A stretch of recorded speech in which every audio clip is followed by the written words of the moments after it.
Okay.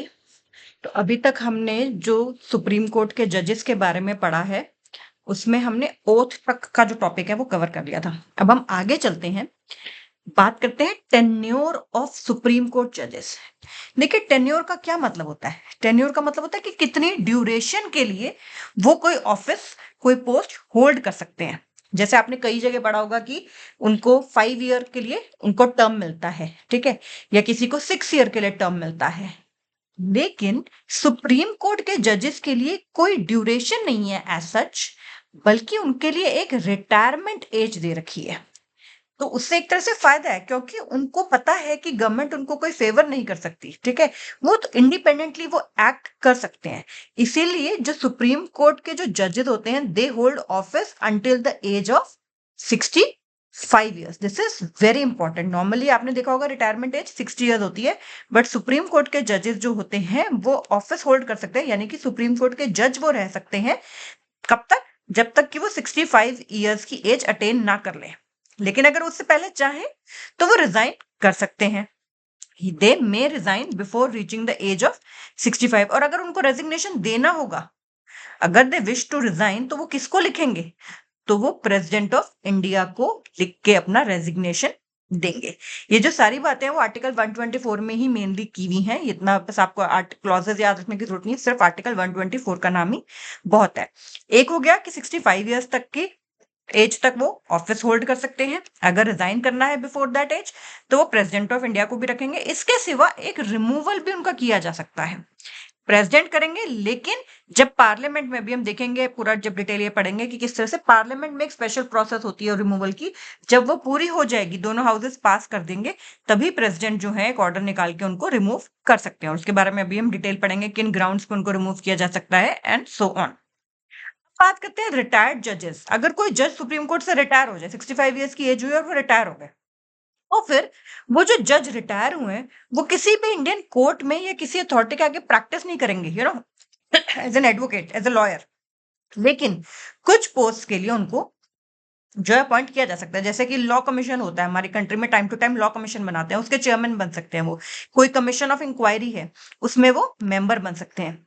And एक important बात क्या है, एडहॉक जज बन सकते हैं सुप्रीम कोर्ट के। मान लीजिए कि सुप्रीम कोर्ट में बहुत ज्यादा वैकेंसीज हैं, ठीक है, जजेस की कमी है बहुत ज्यादा, तो जो है उनको एडहॉक जज बनाया जा सकता है। ऑफ कोर्स प्रेसिडेंट का उसमें मतलब अप्रूवल भी जरूरी है, और जो कंसर्न पर्सन है उसका भी अप्रूवल जरूरी है। एडहॉक जज होते हैं वो, ठीक है, एडहॉक। उनके पास पावर्स प्रिविलेजेस होती है सुप्रीम कोर्ट की, बट ये एडहॉक होते हैं, ठीक है, not a proper supreme Court के जज। तो ये बात ध्यान रखने की है। अब बात करते हैं रिमूवल की, जो एक बहुत इंपॉर्टेंट टॉपिक है रिमूवल का। तो इसमें सबसे पहले तो आर्टिकल 124 में ही है, अलग अलग क्लॉसेज है वो याद रखने की जरूरत नहीं है, सिर्फ आर्टिकल 124 आपको याद रखने की जरूरत है। उसमें कहते क्या है? कहते हैं जज of the supreme court shall not be remove from office except by an order of the president. President के ऑर्डर होगा तभी कर सकते हैं। और वो प्रेसिडेंट ऑर्डर कब निकाल सकते हैं? After an address by each house of parliament supported by a special majority on the ground of proved misbehavior or incapacity।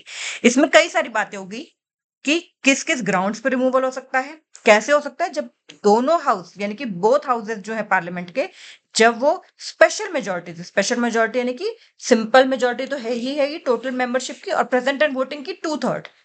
इसके बारे में हम अभी बात करते हैं। तो सबसे पहले ग्राउंड्स क्या है रिमूवल के लिए? दो ही ग्राउंड्स पे जजेस को रिमूव किया जा सकता है। पहला है प्रूव्ड मिसबिहेवियर। मान लो कोई पैसा उनके पास था, वो उसके कस्टडियन थे और उन्होंने उसको मिसयूज कर लिया, उस पैसे का करप्शन कर दी, पावर का मिसयूज कर दिया, कोई अनएथिकल कंडक्ट हुआ, ठीक है, तो ये प्रूव्ड मिसबिहेवियर हो गया। अगर उन्होंने जानबूझ के कोई गलत जजमेंट दी, ठीक है, प्रूव्ड मिसबिहेवियर हो गया। अगर मतलब फैक्ट्स को हटाते हुए पावर का मिसयूज किया। इसी तरह से इनकैपेसिटी, अगर वो फिजिकली एबल नहीं है अपनी ड्यूटीज परफॉर्म करने के लिए, या फिर मेंटली वो इतने फिट नहीं है अपनी ड्यूटीज परफॉर्म करने के लिए, तो सिर्फ दो ही ग्राउंड है जिनके ऊपर सुप्रीम कोर्ट के जजेस को रिमूव किया जा सकता है। एक है प्रूव्ड मिसबिहेवियर और दूसरा है इनकैपेसिटी। ये दोनों वर्ड याद रखने जरूरी है ground for removal supreme Court के जजेस के लिए, proved misbehaviour and incapacity. Process start कैसे होगा? ठीक है, तो इसमें दोनों हाउसेस के पास इक्वल पावर है। Either house of the parliament में भी रिमूवल मोशन इंट्रोड्यूस किया जा सकता है। रिमूवल मोशन को इंट्रोड्यूस किया जा सकता है either house of the parliament में, चाहे लोकसभा में चाहे राज्यसभा में। याद रखने की क्या जरूरत है कि अगर लोकसभा में इंट्रोड्यूस होता है तो एटलीस्ट 100 मेंबर्स उसको साइन करें उस मोशन को, और अगर राज्यसभा में है तो 50 मेंबर्स। ठीक है, ऑब्वियसली लोकसभा की स्ट्रेंथ भी ज्यादा है तो आप उसी से ध्यान रख सकते हैं। 100 मेंबर्स लोकसभा के, 50 मेंबर्स राज्यसभा के। प्रोसीजर क्या है? सबसे पहले जैसे अभी बताया कि मोशन जो है वो इंट्रोड्यूस होगा किसी भी हाउस में हो सकता है, चाहे लोकसभा में चाहे राज्यसभा में। कौन करेंगे? एमपीज करेंगे, 100 एमपीज लोकसभा के, राज्यसभा के 50 एमपी साइन करके उसको इंट्रोड्यूस करेंगे। देखो, जो भी प्रिसाइडिंग ऑफिसर है उस हाउस का जहां पे इंट्रोड्यूस हुआ है, अगर लोकसभा में इंट्रोड्यूस हुआ है तो यानी कि स्पीकर, और अगर राज्यसभा में इंट्रोड्यूस हुआ है तो यानी कि चेयरमैन, वो उस मोशन को एडमिट भी कर सकते हैं और रिजेक्ट भी कर सकते हैं। तो देखिए कितनी इंपॉर्टेंट पावर है प्रिसाइडिंग ऑफिसर के पास यहाँ पे, कि वो उस मोशन को एडमिट भी कर सकते हैं और रिजेक्ट भी कर सकते हैं। अगर रिजेक्ट हो गया तो बात ही खत्म हो गई। लेकिन अगर एडमिट हो गया तो जो प्रिसाइडिंग ऑफिसर होंगे, speaker in the case of Lok Sabha and chairman in the case of Rajya Sabha, वो एक 3 मेंबर इन्वेस्टिगेशन कमेटी फॉर्म करते हैं। 3 मेंबर। उस कमेटी में होते कौन कौन है? एक सुप्रीम कोर्ट के जज होते हैं, एक किसी हाई कोर्ट का चीफ जस्टिस, नॉट जज, चीफ जस्टिस किसी हाई कोर्ट के, और एक डिस्टिंग्विश्ड ज्यूरिस्ट। इसकी एक कमेटी बनाई जाती है 3 मेंबर्स की। फिर वो कमेटी इन्वेस्टिगेट करती है। अगर कमेटी ने नॉट गिल्टी फाउंड किया तो मोशन को ड्रॉप कर देंगे, सिंपल, बात खत्म हो गई। अगर कमेटी फाइंड्स कि जज इज नॉट गिल्टी, जो भी उनके ऊपर एलिगेशन लगे हैं प्रूव मिसबिहेवियर के या फिर इनकैपेसिटी के, अगर द कमेटी फाइंड्स कि जज इज नॉट गिल्टी तो द मोशन इज ड्रॉप्ड, बात खत्म। But if the committee founts the जज गिल्टी, तो फिर मोशन को टेकअप किया जाता है डिस्कशन और वोटिंग के लिए, दोनों में एक एक करके, जहां पे इंट्रोड्यूस हुआ पहले वहां, फिर दूसरे में। एंड ईच हाउस को पास करना होगा मोशन। जो स्पेशल मेजोरिटी मैंने बोला उसमें क्या मतलब होता है? इसका मतलब होता है majority of the total membership, यानी कि जितने भी हाउस की टोटल मेंबरशिप है उसका 50% प्लस 1। ठीक है, समझ रहे हो? अगर 250 है तो यानी कि 125 प्लस 1, 126 वोट जरूरी है। ठीक है, तो मेजोरिटी टोटल मेंबरशिप की होनी चाहिए, प्लस उस दिन जितने लोग प्रेजेंट हैं और वोट कर रहे हैं उसका 2/3। तो 2/3 पाना आसान नहीं होता भाई। ठीक है, इट इज ऑलमोस्ट 66%, 2/3। तो जितने प्रेजेंट एंड वोटिंग है उसका भी 2/3। तो दो तरीके से टोटल चाहिए होता है। मैं टोटल मेंबरशिप का भी 50% प्लस 1 एंड 2/3 मेंबर जो प्रेजेंट एंड वोटिंग है उनका 2/3। ठीक है, मेजोर तभी अगर वो पास करते हैं फेवर में मोशन के, तभी वो माना जाता पास। और ये दोनों में होना चाहिए, जिसमें पहले इंट्रोड्यूस हुआ उसमें, फिर दूसरा हाउस में जाएगा वहां पे भी।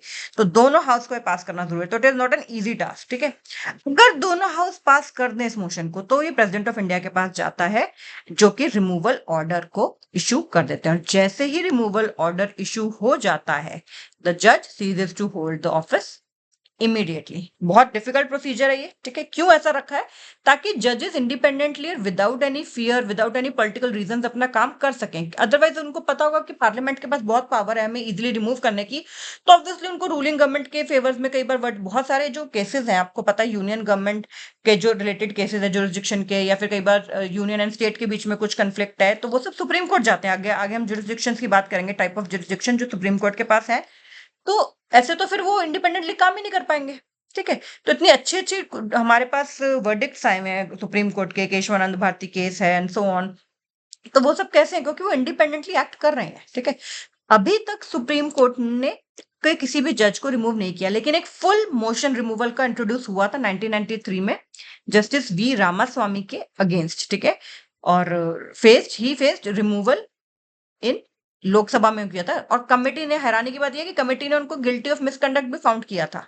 लेकिन जो रूलिंग पार्टी थी ना उस समय की, उन्होंने, काफी लोगों ने एब्सटेन कर लिया था। ठीक है, तो फिर वो मेजोरिटी ही नहीं हो पाई, और क्योंकि हमें पता है डिफिकल्ट है मेजोरिटी को ऑब्टेन करना, तो वो मोशन जो था फेल हो गया। तो फिर फाइनली वो भी रिमूव नहीं हुए थे, सिर्फ एक फुल रिमूवल का मोशन जो था वो इंट्रोड्यूस हुआ था।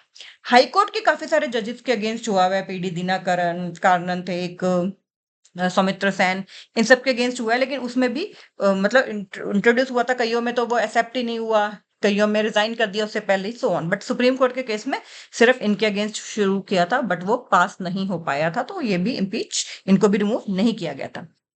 तो अच्छा, एक बात याद रखने की, अगर मान लो कि लोकसभा डिसॉल्व हो गई और ये वाला जो मोशन है ये चल रहा है, लोकसभा डिसॉल्व हो गई और ये जो रिमूवल का जो मोशन है वो भी पेंडिंग है, तो याद रखना कि लोकसभा के डिसॉल्व होने से ये रिमूवल का जो मोशन है ये लैप्स नहीं होता।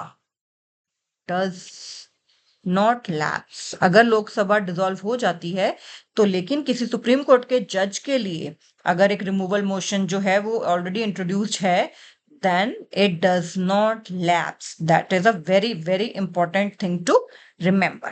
और जैसे मैंने अभी बताया कि इतना स्ट्रिक्ट क्यों है इनका रिमूवल प्रोसेस, ताकि वो गवर्नमेंट के प्रेशर से फ्री रहे। ठीक है, उनको ये ना हो कि हमारी अनपॉपुलर गवर्नमेंट को जो पॉपुलर ना लगे जजमेंट्स, उनके लिए वो हमें पनिश कर सके, सो दैट कि जो जजेस हैं वो इंडिपेंडेंटली, कंप्लीटली इंडिपेंडेंटली अपना जो काम है प्रॉपर जजमेंट्स देने का, ठीक है, as per the constitution, as per the prevalent laws of the country, वो उसको दे पाए।